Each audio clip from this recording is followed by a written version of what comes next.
कभी ये सोचा है कि हमारे चारों ओर की ये दुनिया, ये बड़ी बड़ी मशीनें इतने परफेक्ट तालमेल के साथ काम कैसे करती हैं?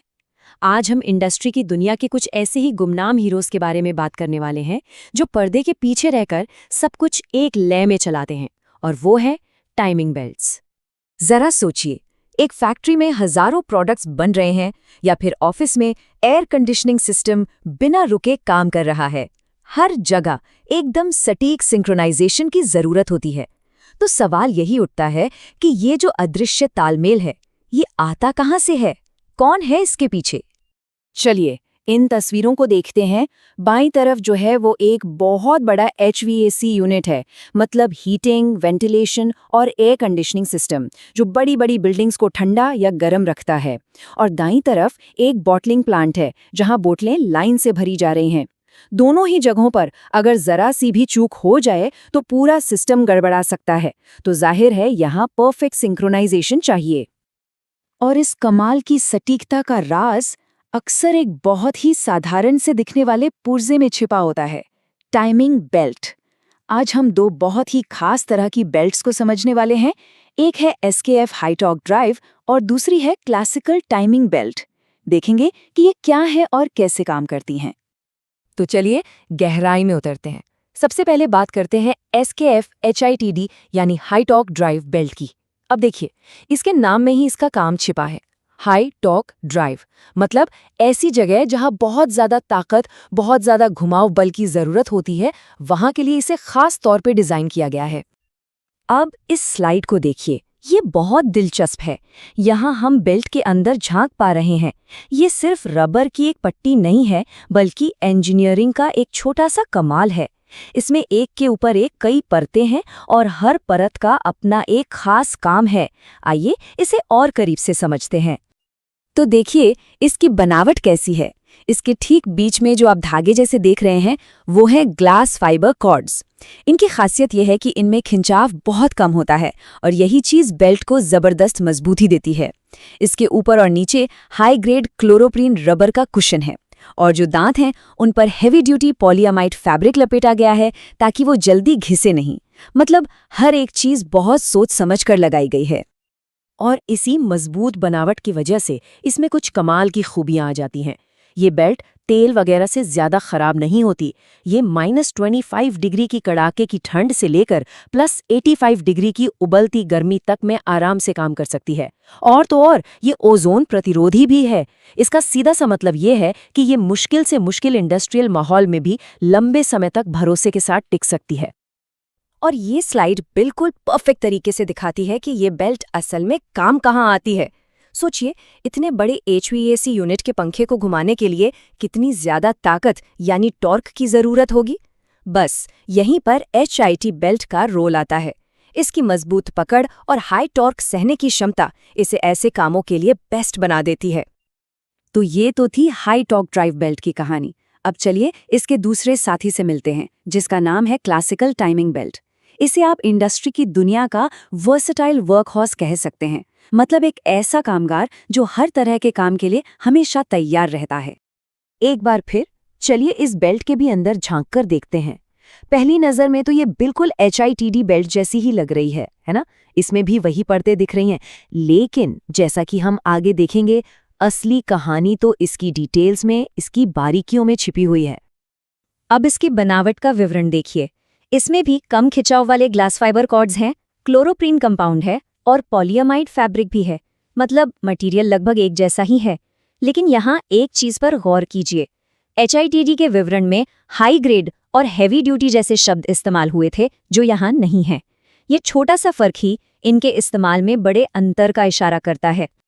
और ये रहा इसका एक बेहतरीन उदाहरण। एक बॉटलिंग लाइन में हर एक बॉटल को बिल्कुल सही समय पर, बिल्कुल सही जगह पर होना चाहिए। यहाँ बहुत ज्यादा ताकत की नहीं, बल्कि लगातार और सटीक गति की जरूरत होती है। और इस काम के लिए क्लासिकल बेल्ट एकदम परफेक्ट है। तो अब हम आ पहुंचे हैं इस पूरे विश्लेषण के सबसे दिलचस्प हिस्से पर। हमने ये तो देख लिया कि दोनों बेल्ट लगभग एक ही मटेरियल से बनी हैं। तो फिर सवाल ये है कि इनके काम करने के तरीके में इतना फर्क क्यों है? इसका जवाब छिपा है इनकी ज्यामिति में, यानी इनके आकार और माप में। चलिए इन नंबरों को जरा ध्यान से देखते हैं। पहली दो लाइनों पर नजर डालिए।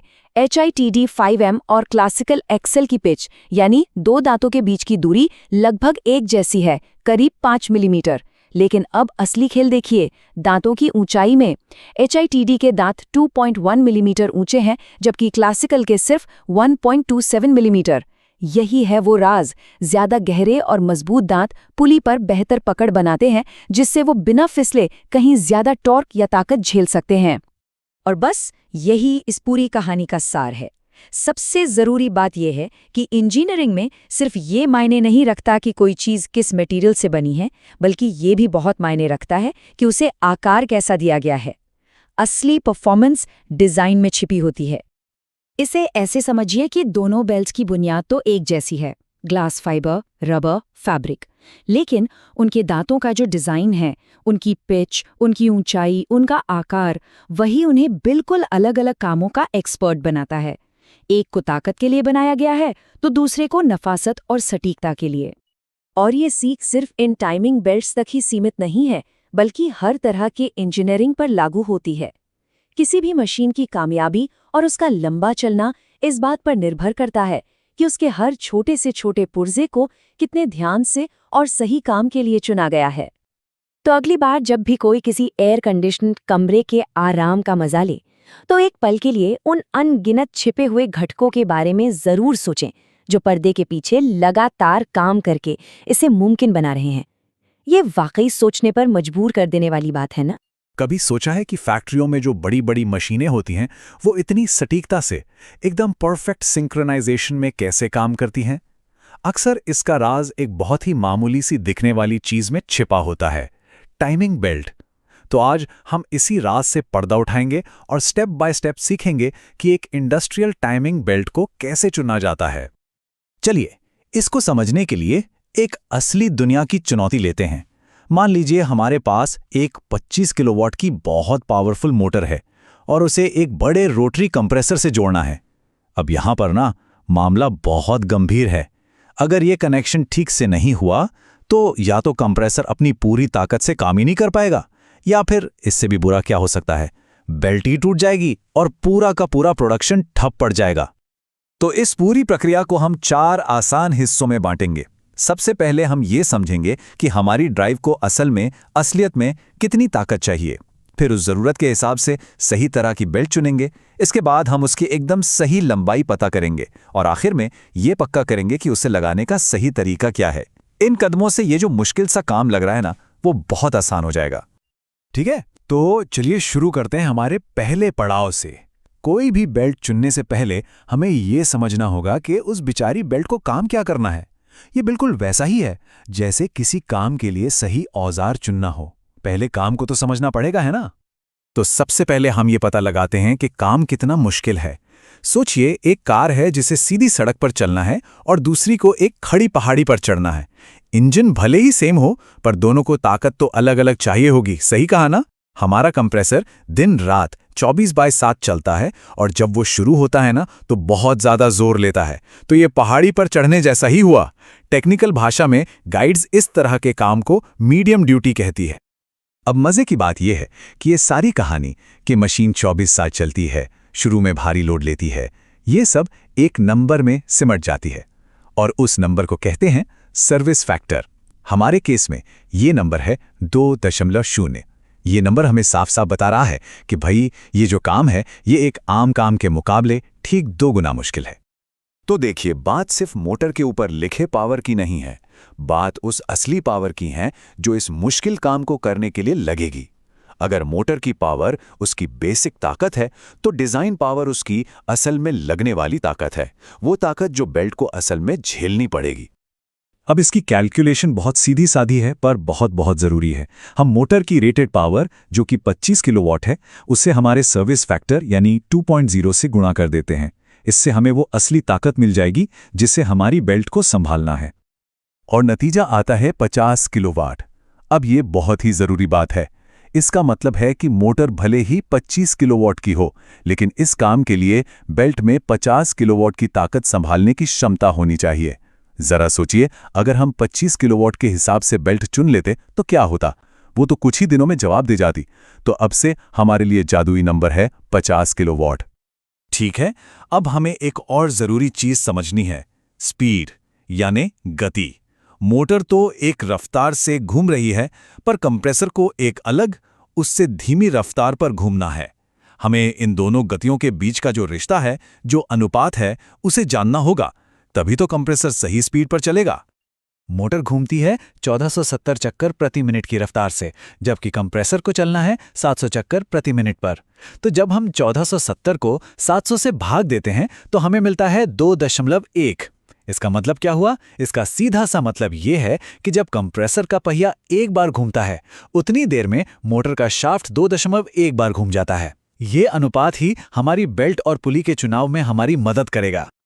बढ़िया, तो अब हमारे पास दो बड़े काम के नंबर हैं, 50 किलोवाट की डिजाइन पावर और 2.1 का स्पीड रेशियो। इन दो नंबरों के साथ अब हम अपना पहला बड़ा फैसला लेने के लिए तैयार हैं कि हमें किस तरह की, किस प्रोफाइल की बेल्ट चाहिए। ये जो आप देख रहे हैं, ये एक सिलेक्शन चार्ट है। इसे एक नक्शे की तरह समझिए। नीचे की लाइन पर पुली की स्पीड है और साइड वाली लाइन पर डिजाइन पावर। हम अपने दोनों नंबरों को इस चार्ट पर मिलाएंगे। नीचे से हम 1470 आरपीएम पर जाएंगे और साइड से 50 किलोवाट पर। जहां ये दोनों लाइनें आकर मिलती हैं, वही जगह हमें बताएगी कि हमें किस तरह की बेल्ट चाहिए। तो जैसा कि आप देख सकते हैं, जहां ये दोनों लाइनें मिली, वो जगह 8M और 14M दोनों बेल्ट के एरिया में आ रही हैं। तो अब हम कौन सी चुनें? यहां M का मतलब है बेल्ट के दांतों के बीच की दूरी। 14M बेल्ट के दांत 8M के दांतों से बड़े और ज्यादा मजबूत होते हैं, मतलब वो ज्यादा पावर खींच सकते हैं। और याद है ना, हमारे कंप्रेसर में हैवी स्टार्ट है, मतलब शुरू में जोर का झटका लगता है। बस इसी झटके को सहने के लिए हमें ज्यादा मजबूती चाहिए, इसलिए हम ज्यादा टिकाऊ 14M प्रोफाइल ही चुनेंगे। चलिए, अब हमें ये तो पता चल गया कि हमें 14M टाइप की बेल्ट चाहिए। अगला कदम है सही लंबाई और सही पुली का साइज पता करना। इसके लिए हम इस्तेमाल करेंगे मैन्युफैक्चरर की डेटा टेबल्स का। ये टेबल्स एक तरह से इंजीनियरिंग की रेसिपी बुक जैसी हैं, जो हमें सही सामान चुनने में मदद करती हैं। हाँ, ये एक जरूरी बात है। कभी कभी ऐसा होता है कि पहली बार में ही एकदम सही जोड़ा नहीं मिलता। हो सकता है आपको एक दो विकल्प आजमाने पड़े, पर घबराने की कोई बात नहीं है। ये जो टेबल्स होती है ना, ये हमें सही जवाब के बहुत बहुत करीब पहुंचा देती हैं, जिससे हमारा काम काफी आसान हो जाता है। तो हम 14M बेल्ट वाली टेबल में जाते हैं और अपने स्पीड रेशियो यानी 2.1 वाली लाइन को ढूंढते हैं। और ये देखिए, जादू! ये लाइन हमें वो सब कुछ बता देती है जो हमें चाहिए। ये कहती है कि 2100 मिलीमीटर लंबी बेल्ट इस्तेमाल करो, छोटी पुली पर 29 दांत और बड़ी पुली पर 60 दांत होने चाहिए। और तो और ये भी बता दिया कि दोनों पुली के सेंटर के बीच की दूरी ठीक 735.3 मिलीमीटर होनी चाहिए। कमाल है ना? तो हमने बेल्ट का टाइप चुन लिया, उसकी लंबाई भी चुन ली। हम मंजिल के बहुत करीब पहुंच चुके हैं। हमारा आखिरी कदम एक तरह से सब कुछ दोबारा चेक करने का है। हमें यह पक्का करना है कि हमारा चुनाव सही है और फिर आखिरी इंस्टॉलेशन की सेटिंग्स पता करनी है। हमने एक बेल्ट का टाइप 14M और एक लंबाई 2100 mm तो चुन ली है, पर काम अभी खत्म नहीं हुआ। अब हमें यह पक्का करना है कि इस साइज की बेल्ट क्या सच में हमारी 50 किलोवाट की डिजाइन पावर को संभाल भी पाएगी या नहीं। ये एक फाइनल चेक जैसा है। ऐसा करने के लिए हम एक और फॉर्मूले का इस्तेमाल करते हैं। इसमें C1 और C4 जैसे कुछ सुधार कारक होते हैं। C1 ये देखता है कि बेल्ट पुली को कितनी अच्छी तरह पकड़ रही है, और C4 बेल्ट की लंबाई को देखता है। हमारे केस में पकड़ भी अच्छी है और लंबाई भी स्टैंडर्ड है, इसलिए दोनों कारक 1.0 हैं।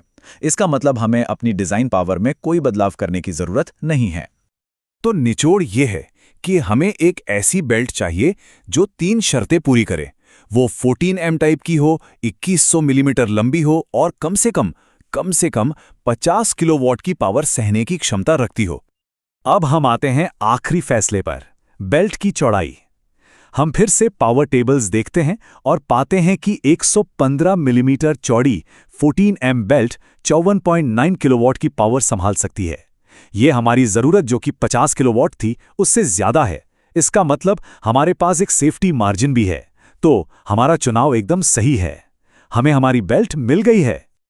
और यह है हमारी पूरी मेहनत का आखिरी नतीजा। हमारे पास अब एक खास पार्ट नंबर है जिससे हम सही बेल्ट ऑर्डर कर सकते हैं, और उससे भी ज्यादा जरूरी, हमारे पास उसे लगाने के लिए बिल्कुल सटीक माप है।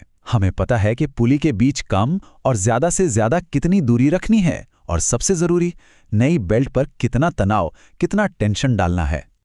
तो देखा आपने, हम एक थ्योरी वाली समस्या से शुरू हुए और एक असली सटीक समाधान तक पहुंच गए।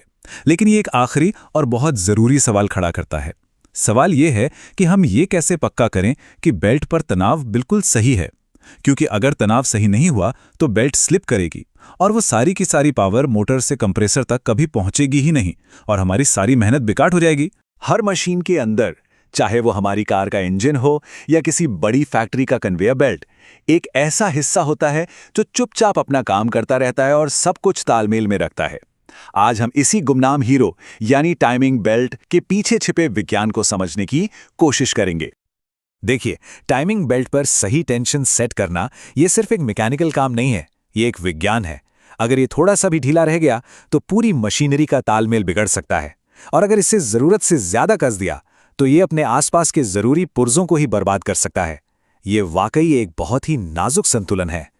तो सवाल ये है कि इस एकदम सही संतुलन को आखिर पाया कैसे जाए। आज की इस चर्चा में हम पहले तो ये समझेंगे कि ये टेंशन इतना ज़रूरी है ही क्यों। फिर हम इसे सही तरीके से सेट करने के दो रास्ते देखेंगे। एक है फटाफट जांच करने का तरीका, और दूसरा है एकदम सटीक गणना करके सही टेंशन पता लगाने का तरीका। तो चलिए सबसे पहले ये समझते हैं कि अगर ये संतुलन बिगड़ जाए तो असल में होता क्या है, इसके नतीजे क्या हो सकते हैं। यहाँ दो बिल्कुल अलग अलग परेशानियां हैं, लेकिन दोनों ही गंभीर हैं। एक तरफ अगर टेंशन कम है, मतलब बेल्ट ढीला है, तो बेल्ट के दांत पुली पर फिसलने लगते हैं। इससे न सिर्फ बेल्ट बहुत जल्दी घिस जाएगा, बल्कि काफ़ी गर्मी भी पैदा होगी।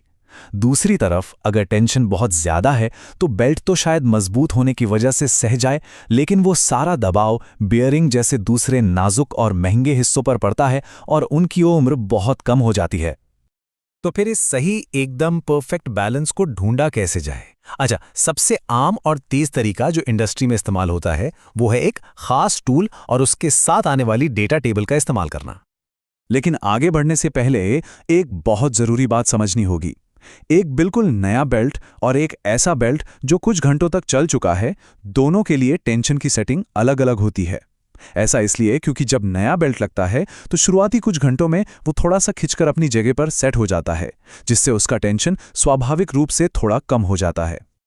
अब फटाफट और भरोसेमंद तरीके से टेंशन नापने के लिए टेक्नीशियन अक्सर पेन टेस्टर जैसे टूल का इस्तेमाल करते हैं। ये टूल बस ये मापता है कि बेल्ट को एक तय सीमा तक नीचे दबाने या मोड़ने के लिए कितने जोर की जरूरत पड़ रही है। और देखिए इस टेबल से काम कितना आसान हो जाता है। मान लीजिए कि हमारे पास HT8M30 मॉडल का बेल्ट है। हमें बस टेबल में इस लाइन को खोजना है। यहाँ साफ साफ लिखा है कि अगर ये बेल्ट नया है तो हमारा लक्ष्य 4.2 किलोग्राम का बल लगाना है, और अगर बेल्ट पुराना है यानी रन इन हो चुका है तो लक्ष्य 3.1 किलोग्राम है। कितना सरल है। लेकिन जिंदगी हमेशा इतनी सीधी नहीं होती। क्या होगा अगर मशीन बिल्कुल कस्टम मेड हो, या जिस बेल्ट का हम इस्तेमाल कर रहे हैं वो किसी टेबल में दिया ही ना हो? अब यहाँ एक बहुत ही दिलचस्प बात पता चलती है। ये जो कंपनियां टेबल बनाती हैं वो अक्सर सुरक्षा को ध्यान में रखते हुए सबसे खराब स्थिति के हिसाब से मान तय करती हैं। इसका मतलब ये हुआ कि कई बार टेबल में दी गई वैल्यू असल में उस खास मशीन के लिए जरूरी वैल्यू से थोड़ी ज्यादा हो सकती है।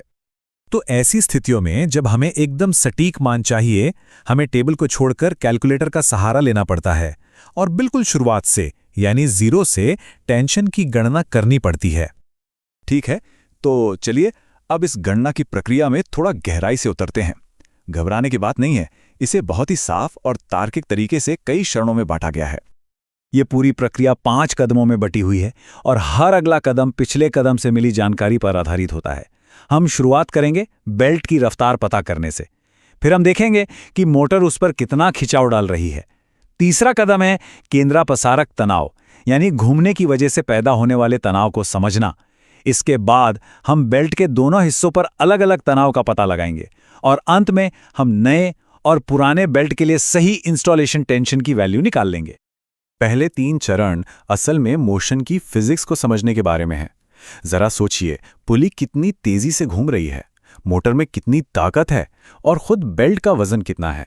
जब हम इन तीनों चीज़ों को समझ लेते हैं तो हमें ये पता चल जाता है कि जब बेल्ट चल रहा होता है तो उस पर कौन कौन से बल काम कर रहे होते हैं।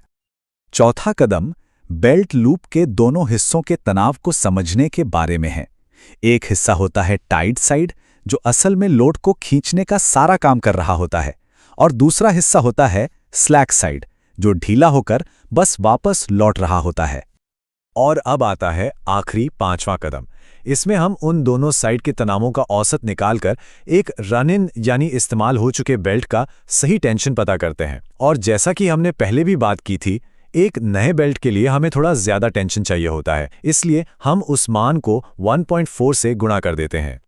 ठीक है, तो अब हमारे पास सिद्धांत के सारे नंबर आ गए हैं, लेकिन असली दुनिया में तो हमें इन नंबरों को किसी नापने लायक चीज में बदलना होगा। तो चलिए देखते हैं कि इस पूरे गणित को एक प्रैक्टिकल नंबर में कैसे बदला जाए। हमारी पूरी गणना के बाद जो जवाब मिलता है वो न्यूटन में होता है, जो बल की वैज्ञानिक इकाई है। लेकिन यहाँ एक छोटी सी मुश्किल है। हमारा पेन टेस्टर किलोग्राम में नापता है, तो हमें इन दोनों के बीच एक पुल बनाना होगा, यानी न्यूटन को किलोग्राम में बदलना होगा। और यहीं पर हमारा आखिरी फॉर्मूला काम आता है। ये न सिर्फ हमारे न्यूटन में मिले मान को किलोग्राम में बदलता है, बल्कि ऐसा करते समय ये बेल्ट की लंबाई जैसी दूसरी चीजों का भी ध्यान रखता है, ताकि हमारा माप एकदम सटीक हो। तो अब सबसे मजेदार बात, अगर हम अपने उसी पुराने हिट 8M30 बेल्ट के उदाहरण पर ये पूरी लंबी चौड़ी गणना करें, तो जानते हैं आखिरी नतीजा क्या निकलेगा? बिल्कुल वही 4.2 किलोग्राम।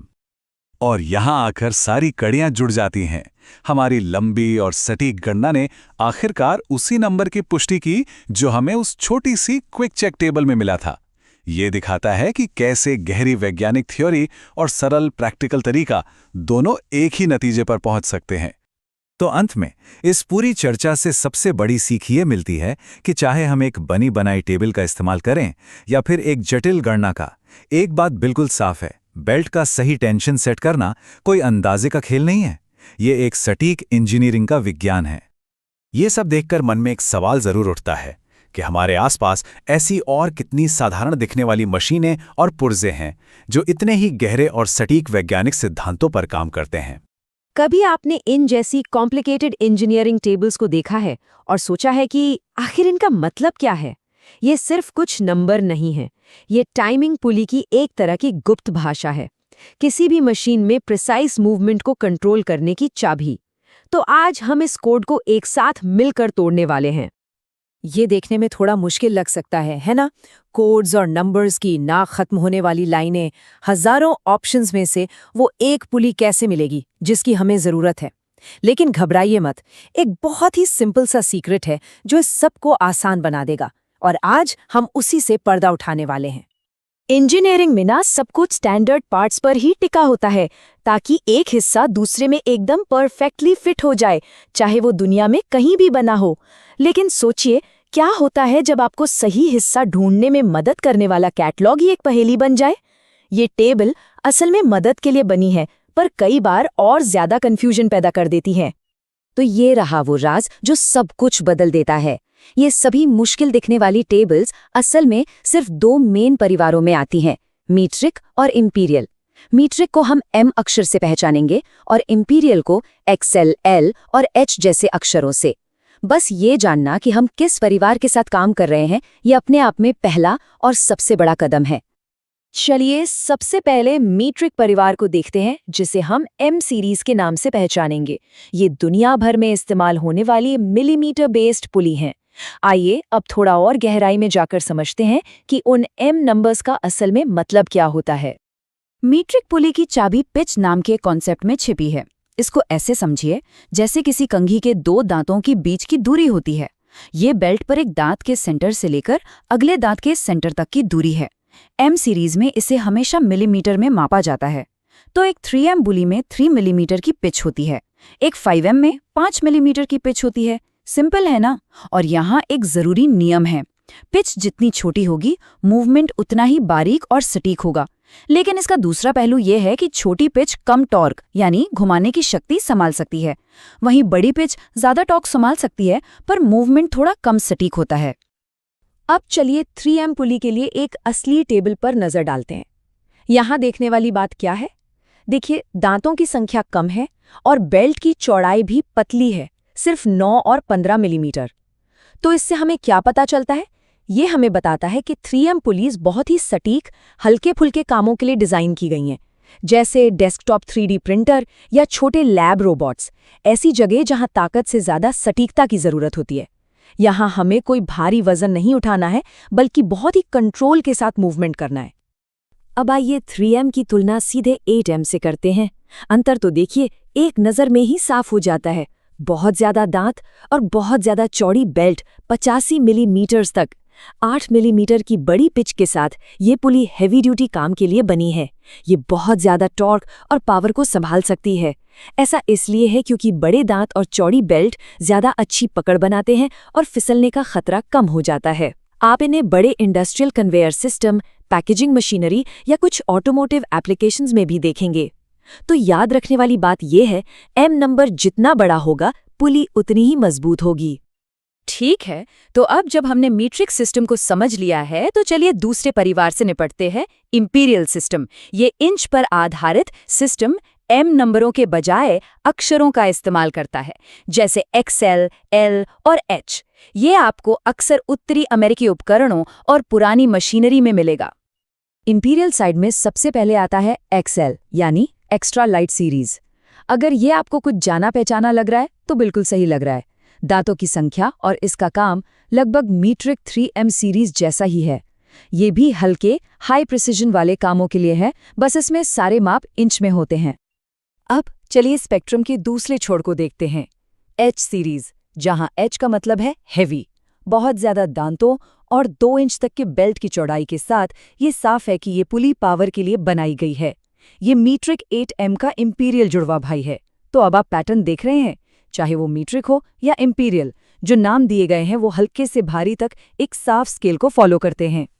ठीक है, तो अब हम सिस्टम और आकार के बारे में जान गए हैं, लेकिन इस पहेली का एक आखिरी और बहुत ज़रूरी टुकड़ा भी बाकी है। हम असल में इस पुली को मोटर की शाफ्ट से जोड़ते कैसे हैं? ये एक बहुत महत्वपूर्ण डिटेल है और इसके 2 मुख्य तरीके हैं जिनके बारे में हमें जानना ज़रूरी है। हमें 2 तरह के माउंट देखने को मिलेंगे, RSB और टेपर बुश्ड। RSB यानी रिड्यूस्ड शैंक पोर सबसे बेसिक है। इसे एक साधारण छेद की तरह सोचिए जिसमें शाफ्ट जाता है और उसे एक छोटे स्क्रू से कस दिया जाता है। ये सिंपल है और सस्ता भी है। दूसरी ओर टेपर बुश्ड थोड़ा ज्यादा एडवांस्ड है। इसमें एक अलग हटाने लायक स्लीव का इस्तेमाल होता है जो पुली के अंदर फिट होती है। जब हम इसे कसते हैं तो ये शाफ्ट के चारों ओर कसकर क्लैंप हो जाती है, जिससे एक बहुत ही ज्यादा मजबूत पकड़ बनती है। ज्यादा पावर वाले कामों के लिए जहां जरा सी भी फिसलन की गुंजाइश नहीं हो सकती, वहां टेपर बुश्ड ही सबसे अच्छा ऑप्शन है। तो चलिए इन सब बातों को एक साथ रखते हैं। अगली बार जब आप इन कैटलॉग्स को देखें तो घबराना नहीं है, बस इन 5 स्टेप्स को फॉलो करना है। 1. अपना सिस्टम चुनें, मीट्रिक या इंपीरियल। 2. अपनी जरूरत के हिसाब से पिच का आकार चुनें। 3. आपको जितने दांत चाहिए वो संख्या खोजें। 4. अपनी बेल्ट की चौड़ाई से मिलान करें। और 5. अपनी माउंटिंग का तरीका चुनें, सिंपल RSB या मजबूत टेपर्ड बुश्ड। बस हो गया, आपने अभी इस कोड को क्रैक कर लिया है।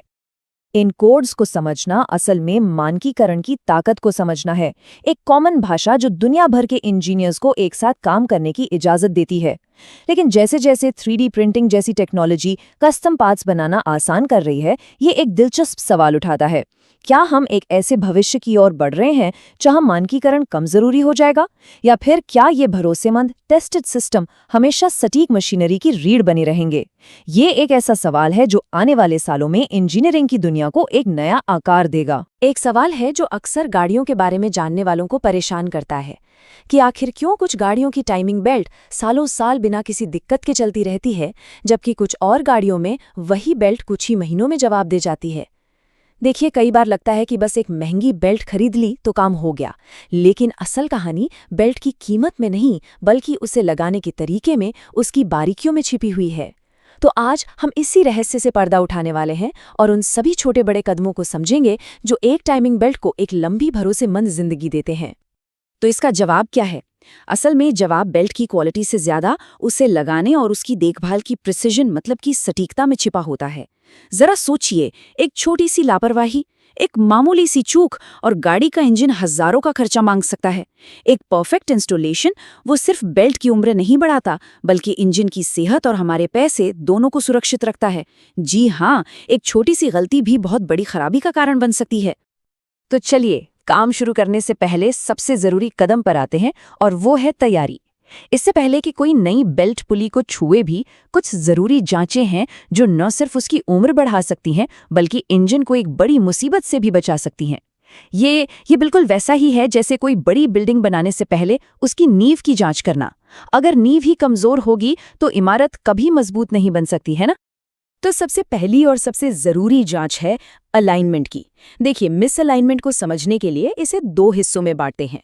पहला है कोणीय, या जिसे एंगुलर मिसअलाइनमेंट कहते हैं। इसका मतलब है कि पुलियां एक दूसरे से सीधे न होकर थोड़े एंगल पर, मतलब थोड़ी झुकी हुई हैं। और दूसरा है समानांतर या पैरेलल मिसअलाइनमेंट। इसमें पुलियां होती तो एक दूसरे के पैरेलल हैं, लेकिन एक ही लाइन में नहीं है, थोड़ी आगे पीछे हैं। अब यहाँ इस तस्वीर में हम देख सकते हैं कि ये दोनों तरह के मिसअलाइनमेंट मिलकर कैसे एक बड़ी समस्या पैदा करते हैं। असल में ज्यादातर मामलों में ये दोनों ही थोड़ी थोड़ी मात्रा में मौजूद होते हैं, और जब बेल्ट इन टेढ़ी मेढ़ी पुलियों पर घूमती है तो उस पर एक तरफ से लगातार जोर पड़ता है। इसका नतीजा, बेल्ट एक किनारे से घिसने लगती है और उसके दांतों के टूटने का खतरा कई गुना बढ़ जाता है। और अब जो बात सामने आ रही है वो सच में चौंकाने वाली है। सिर्फ 1 डिग्री का 1/3 हिस्सा, जी हाँ 1/3 ऑफ अ डिग्री, इतना सा भी मिसअलाइनमेंट बेल्ट के दांतों को बहुत तेजी से घिसा सकता है। ये इतना कम होता है कि शायद आंखों से देखना भी मुश्किल हो, लेकिन इंजन के लिए इसका असर बहुत बहुत बड़ा होता है। यही वो छोटी सी गड़बड़ी है जो एक एकदम नई बेल्ट को भी वक्त से पहले ही कबाड़ बना देती है। अच्छा, अलाइनमेंट के बाद अगली जांच खुद पुलियों की है। जैसा कि इस तस्वीर में दिख रहा है, समय के साथ पुली के दांतों पर छोटे छोटे गड्ढे या पॉकेट्स बन जाते हैं। इसे क्षरण या इरोजन कहते हैं। ये गड्ढे बेल्ट की पकड़ को कमजोर कर देते हैं। इससे टाइमिंग बिगड़ने और बेल्ट के फिसलने का खतरा बढ़ जाता है। तो अगर पुली ऐसी दिख रही है तो समझ लीजिए कि नई बेल्ट लगाना भी पैसे की बर्बादी ही है। और यहीं पर एक बहुत जरूरी नियम हमें याद रखना है। पुलियों को इंजन का कोई परमानेंट हिस्सा नहीं समझना चाहिए। वो भी टायरों या ब्रेक पैड्स की तरह ही घिसने वाली चीजें हैं। एक अच्छा नियम ये कहता है कि हर तीसरी बार जब बेल्ट बदली जाए तो साथ में पुलियों को भी जरूर बदल देना चाहिए, या अगर वो पहले खराब दिखें तो पहले ही बदल दें। याद रखिए, एक पुरानी और घिसी हुई पुली एक नई बेल्ट की सबसे बड़ी दुश्मन होती है। ठीक है, तो अब जब हमने तैयारी पूरी कर ली है और सब कुछ जांच लिया है, तो चलिए उस हिस्से पर आते हैं जहां सबसे ज्यादा ध्यान और सटीकता की जरूरत होती है। अब देखते हैं कि नई बेल्ट को सही ढंग से कैसे लगाया जाए ताकि वो अपनी पूरी जिंदगी जी सके और इंजन को भी सुरक्षित रख सके। तो नई बेल्ट लगाने के लिए ये 5 जरूरी कदम उठाने होंगे। सबसे पहले एक बार फिर से अलाइनमेंट और पुलियों पर आखिरी नजर डाल लें। फिर आराम से नई बेल्ट को पुलियों पर चढ़ाएं। इसके बाद बेल्ट के उस हिस्से की लंबाई मापनी है जो 2 पुलियों के बीच में है। इसे स्पैन लेंथ कहते हैं। फिर आइडलर पुली या एडजस्टमेंट के जरिए शुरुआती टेंशन सेट करें। और आखिर में जो सबसे जरूरी है, सही टेंशन देने के लिए किसी खास टूल का इस्तेमाल करें, जैसे सोनिक टेंशन मीटर। अंदाजे से काम करना यहाँ सबसे बड़ी गलती साबित हो सकता है। अच्छा, अब बात करते हैं इंस्टॉलेशन के बाद की प्रक्रिया की। ये बहुत जरूरी है क्योंकि नई बेल्ट जब पहली बार चलती है तो वो थोड़ी खिंचकर ढीली पड़ जाती है। इसे टेंशन डीके कहते हैं। इसे ठीक करने के लिए गाड़ी को लगभग 5 मिनट तक चलाएं, फिर इंजन बंद करके बेल्ट को दोबारा सही टेंशन पर सेट करें। और सबसे अच्छा तो ये है कि 8 से 10 घंटे गाड़ी चलने के बाद एक बार फिर टेंशन को फाइनल चेक कर लिया जाए। इससे पक्का हो जाता है कि सब कुछ परफेक्ट है। एक बार जब बेल्ट सही तरीके से लग गई और चलने लगी तो इसका मतलब ये नहीं कि काम खत्म हो गया। असल में यहीं से असली काम शुरू होता है। समय समय पर उसकी जांच करते रहना ही उसे लंबा चलाने का असली राज है। इसे एक रूटीन हेल्थ चेकअप की तरह समझना चाहिए जो बड़ी समस्याओं को आने से पहले ही पकड़ लेता है। किसी भी बड़ी समस्या से बचने के लिए इन 4 चीजों पर हमेशा नजर रखनी होगी। सबसे पहले बेल्ट का टेंशन, क्या वो सही है? दूसरा, खुद बेल्ट की हालत कैसी है, कहीं उसमें दरारें तो नहीं आ रही हैं या वो बहुत ज्यादा चमक तो नहीं रही। तीसरा, ड्राइव का अलाइनमेंट फिर से चेक करें, क्योंकि कभी-कभी वो इस्तेमाल के साथ थोड़ा बिगड़ जाता है। और चौथा, पुलियों की स्थिति पर भी नजर रखें कि कहीं वो घिस तो नहीं रही हैं। तो आज हमने जो सबसे ज़रूरी बात सीखी है वो ये है कि एक टाइमिंग बेल्ट का लंबा जीवन सिर्फ एक अच्छी शुरुआत पर ही नहीं बल्कि उसकी लगातार देखभाल पर भी निर्भर करता है। ये एक मैराथन की तरह है, कोई 100 मीटर की दौड़ नहीं। सही तैयारी, सही इंस्टॉलेशन और नियमित जांच, ये तीनों मिलकर ही एक कामयाब नतीजा देते हैं। तो आखिर में एक सवाल पर सोचते हैं, अगली बार जब टाइमिंग बेल्ट बदलने की बात आए तो एक पल के लिए ये जरूर सोचना चाहिए कि इन सभी कदमों में से वो कौन सा एक कदम है जिस पर थोड़ा ज्यादा ध्यान देने से सबसे बड़ा बदलाव आ सकता है। शायद सिर्फ अलाइनमेंट को पूरी सटीकता से जांच लेना ही आधी से ज्यादा समस्याओं को हल कर सकता है। इस बारे में सोचना तो बनता है ना? कभी सोचा है कि एक इंजन के अंदर एक छोटी सी बेल्ट कितनी बड़ी जिम्मेदारी निभाती है? ये देखने में तो एक मामूली सा पुर्जा लगती है, लेकिन जब इसमें कोई गड़बड़ होती है ना, तो ये अपने पीछे बहुत सारे सुराग छोड़ जाती है। तो आज हम यही सीखने वाले हैं कि इन सुरागों को कैसे पढ़ें और टाइमिंग बेल्ट की खराबी के पीछे की असली वजह तक कैसे पहुंचें। हम अपनी इस पूरी पड़ताल को एक तरतीब से करेंगे। सबसे पहले हम उन चेतावनी के संकेतों को पहचानेंगे जिन्हें अक्सर अनदेखा कर दिया जाता है। फिर हम बेल्ट पर हुए नुकसान को करीब से देखेंगे। इसके बाद हम उन 3 मुख्य वजहों का पर्दाफाश करेंगे जो ज्यादातर समस्याओं की जड़ होती हैं।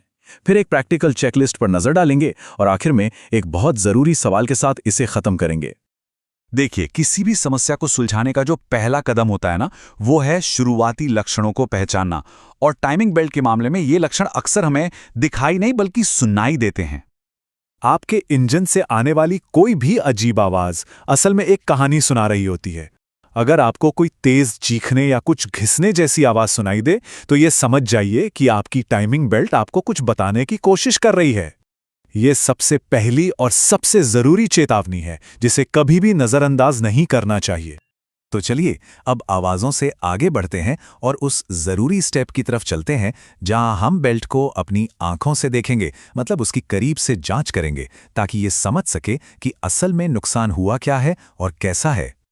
जब आप बेल्ट पर नजर डालें और देखें कि उसके किनारे किसी पुराने कपड़े के धागों की तरह निकल रहे हैं या घिस गए हैं, तो ये एक बहुत बड़ा सुराग है।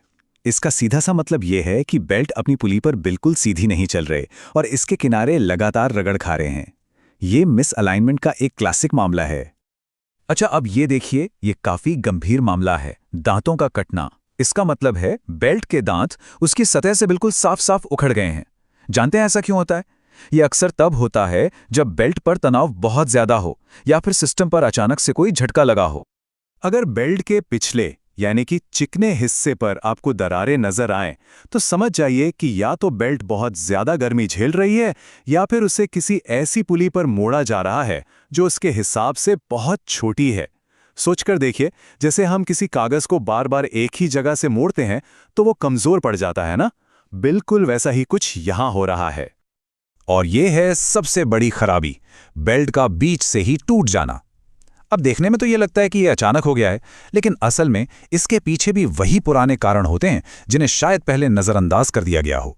जैसे कि गलत तरीके से हैंडलिंग की वजह से बेल्ट के अंदर के तार कमज़ोर हो गए हों या फिर पुली में कोई कंकड़ पत्थर फंस गया हो।